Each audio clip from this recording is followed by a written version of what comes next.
Bonjour, je suis Laurent de la société Eurobraille et je vais vous présenter maintenant le fonctionnement du Binote. Je suis actuellement dans le menu principal où il me présente ce que je peux faire. Donc je suis dans USB, Explorateur, Préférences, Transport et j'ai quelque chose encore après. Donc je vais appuyer sur le curseur routine, n'importe lequel sauf le premier avec un appui léger. J'arrive sur Éteindre. Et pour reculer, premier curseur routine en appui léger. Et je suis revenu au début de mon menu.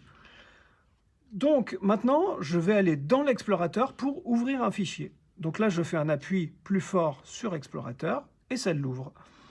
Je vais aller chercher un fichier qui s'appelle Germinal. J'y suis. Et donc, je vais faire un clic appuyé pour être dans le fichier. Et j'arrive sur première partie. J'avance avec mon curseur routine. Il est marqué grand 1, une ligne vide, puis dans la plaine rase, sous la nuit sans, j'avance étoile, d'une obscurité et d'une épaisseur d'encre. Donc là, j'ai avancé toujours avec mes curseurs routine, donc quasiment sans bouger les mains, quoi. C'est ça qui est très pratique. Et pour reculer, je peux le faire avec le premier curseur routine, toujours en appui léger. Voilà. Donc je peux avancer ou reculer grâce à mes curseurs routine. Et comme je peux avancer avec n'importe quel curseur routine sauf le premier, si mon texte ne prend pas toute la place de la plage braille, eh ben, je peux appuyer même sur le 7e, 8e, n'importe où, quoi. Donc j'ai pas à aller chercher une touche qui éventuellement est loin d'un texte plus ou moins rempli sur la plage braille. Maintenant, si on n'aime pas ce mode-là, bien sûr, on a une touche d'avance, ici, donc celle de droite du pavé de gauche, et de recul avec la touche de gauche du pavé de gauche. On a les touches traditionnelles d'avance et de recul.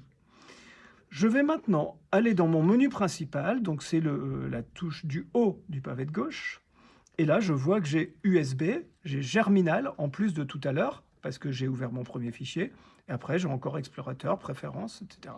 Je vais retourner dans l'Explorateur pour pouvoir créer un nouveau fichier maintenant. Explorateur. Je vais faire le menu de l'explorateur. Donc, ça va être cette fois la touche du bas du pavé de gauche.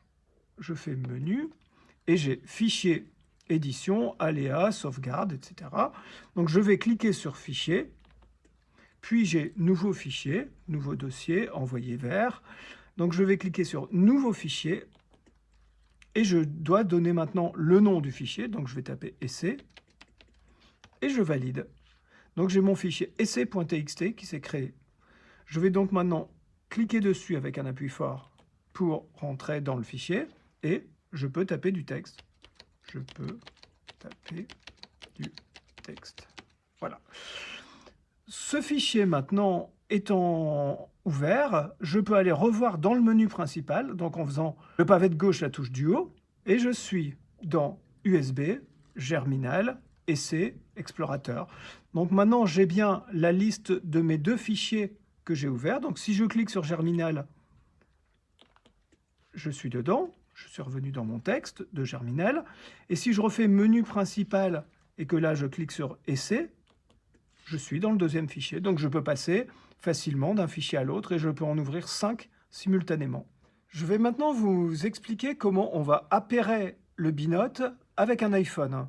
Je suis actuellement maintenant avec un appareil de 20 caractères, mais ce serait totalement pareil avec un 40. Donc je vais sur l'iPhone, je vais dans Réglages. Réglages. Puis il faut que j'aille sur Accessibilité. Habilité. Bouton. Les fonctionnalités d'accessibilité vous permettent d'adapter votre iPhone à vos besoins. Voilà. Vision. En tête. Je vais maintenant dans VoiceOver. VoiceOver. Oui. VoiceOver. Activé. Maintenant je vais dans Braille. VoiceOver. Touche. Entrée. Débit. Parole. Braille. Reconnaissance. Braille. Bouton. Sortie. 8 points. Bouton. Et maintenant, Entrée. 6 points. Bouton. je vais choisir la plage Braille. Saisie de table. Code. Affiche. Tourner. Retour. Durée de la. Choisir une. En cours.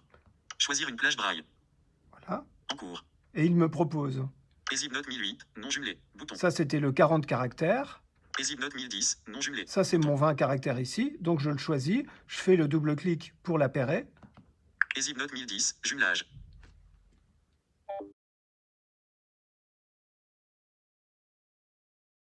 Il a l'air d'être là.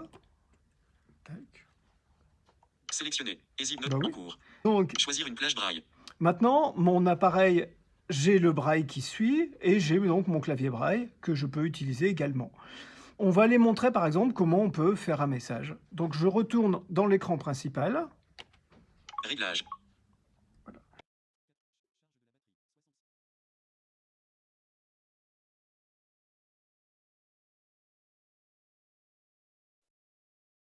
Donc je vais dans Messages.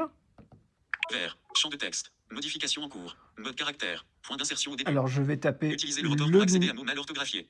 voilà, le numéro de téléphone. 0, 6, 7, 7, 8, 77, 8, 2, 6, 77, 26, 5, 59, OE, 3, OE. 39. Voilà. Ajouter le contact. Bouton. Résultat. Appareil photo. Bouton. App. Visible. Message. Champ de texte. Touchez 2 fois l'écran rapidement pour modifier. Utilisez le rotor pour accéder à mots mal orthographiés. Mention. Destinataire ajouté. Plus 33 6 77 26 59 39. Merci. Et donc je tape. V. O. I. C. I. Voici. U. D. U. P. E. P. I. P. Petit. L. E. S. S. A. J. E. Mais. P. O. U. Pour. P. L. P. E. R. Tester. L. Le. B. Point. L. O. T. E.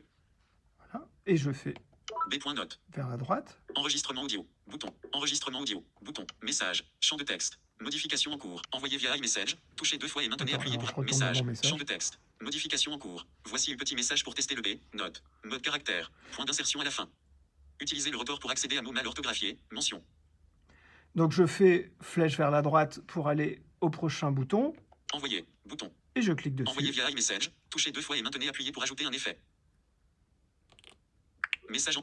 Et voilà. Modification en cours. Le message est envoyé. Mode caractère. Point d'insertion. Maintenant, je suis dans un fichier de l'éditeur et à part écrire du texte, on peut aussi écrire des formules mathématiques pour les calculer.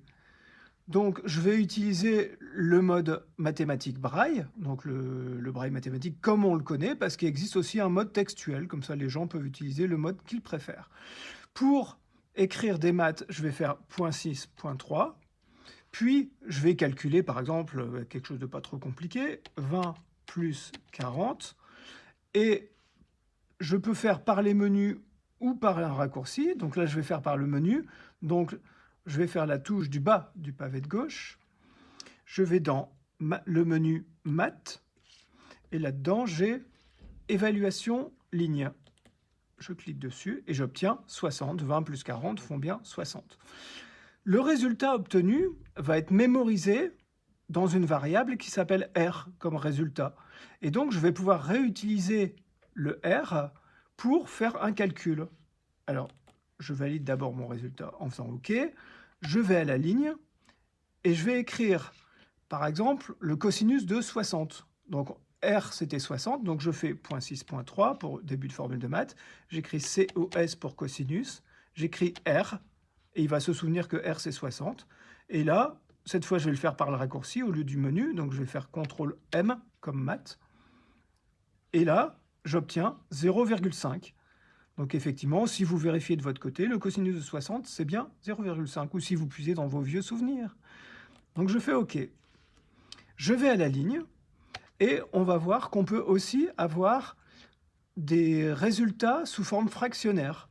Si je fais .6, .3, et que j'écris 3 divisé par 6, et que je demande d'avoir mon calcul, donc je fais CTRL-M, et il me répond 1/2, donc un demi. Donc voilà, 3/6 en fraction réduite, c'est bien un demi. Et je fais OK, et je suis revenu dans mon texte. Donc on peut faire des calculs scientifiques. Eh bien, n'hésitez pas à nous contacter pour plus d'informations sur ces appareils, j'espère qu'ils vous plairont.